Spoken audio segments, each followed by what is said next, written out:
Saya ah, saya berlawan pakai parti bebas. Saya nak pakai bebas je. Sebab saya nak beritahu beginilah ya.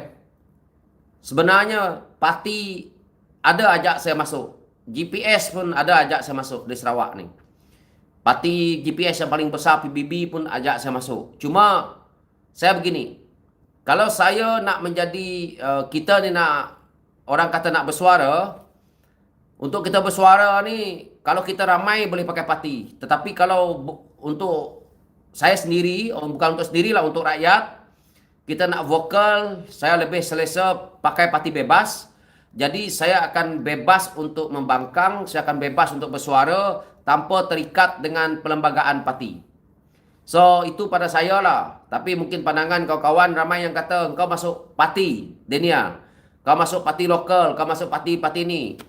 Bila saya masuk parti, saya tak boleh bersuara. Sebab perlembagaan parti akan ikat mulut saya ataupun zip mulut saya untuk tidak bercakap. Jadi kalau kamu orang nak saya vokal, so yang paling